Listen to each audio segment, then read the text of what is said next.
মামা আপনি এগুলো কি শুরু করছেন যে? কি শুরু করছিস? আপনি মেহমানের মতো না থাকবেন, এগুলো কি করতেছেন? আমি তো মেহমানের মতো আছি, যাই কি তোর হাতে চুরি করি না? কি বলতে চাচ্ছ এটা খোলসা করে বল। আপনি আমার ফেরেস্তার মতো শাশুড়িকে হুমকি কি জন্য দিচ্ছেন যে? ডিবির হুমকি? মানে কি রে ভাগ্নে? তোর শাশুড়ির আমি ডিবিতে হুমকি দিচ্ছি, তোর শাশুড়ি এবার ফিরিস্তের মতো হতার আগা মাথা লেস, আমি তো বুঝি না ভাই কি বলতে চাচ্ছ যে তুই? কে বলছে যে তোর এসব কথা?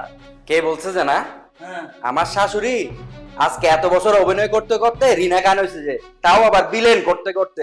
এমনি এমনি হয় নাই, ওকে আপনি ডিবির ভয় দেখান যে না? ভাই না তুই কিছু খাইস না কোনো? বাইরে তুই কিছু খাইছিস না? তোর হতা মাথার মধ্যে আমি একটু ব্যতিক্রম আলামত দেখতে পাচ্ছি যে হড়ে ভদ্রার হড়ে সব বাজার হড়ে আলু বয়ে, মানে তোর হতার আগা মাথা গোড়া কিছু বুঝতে পারতেছি না যে হ্যাঁ কি বলতে চাই এটা কোনো সকালে কর। খোলাসা করার কি আছে? ওর শাশুড়ি আমার ভাগ্নের জীবন নষ্ট করছে, আমি ওর শাশুড়িরে মাইনে নিছি। আপনার মেনে নিতে কি সমস্যা বিআই সাহেব? জামাই, তুমি এই তোমার মামাকে বাড়ি থেকে বের করে দাও, ত্যায্য করে দাও। এরকম দুষ্টু মামা থাকার চাইতে না থাকা ভালো।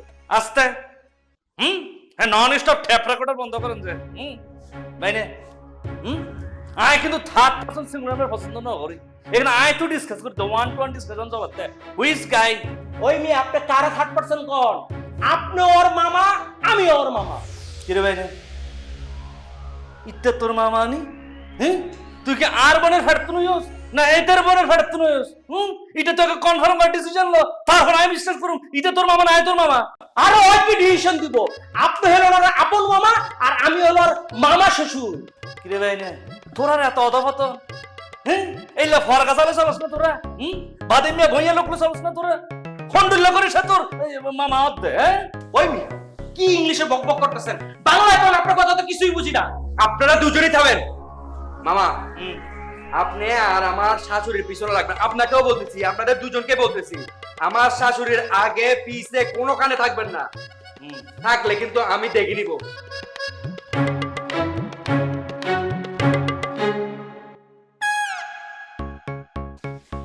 কি বুঝছেন যে? আপনি কি বুঝছেন যে? আমি তো বুঝে ফেলছি যে, আমিও বুঝে ফেলছি যে। আন্ডা বুঝছেন যে এটা কথা আছে গুরুজনরা বলে আর কি গান ফার হইলে মাঝি কোন শালা অর্থ বুঝছেন নি? বুঝেন না? কাম শেষ হয়ে গেলে আপনাকে কেউ চিনবে না। এই যে ভাগ্নে নিজেরা ফোন মা আমাকে কি কথা বলে গেল, আর আপনি কি তার পার্সন সিঙ্গুলার নাম্বার ফর কাছা হাত যেটা করতে হবে ভেবে চিন্তে করতে হবে।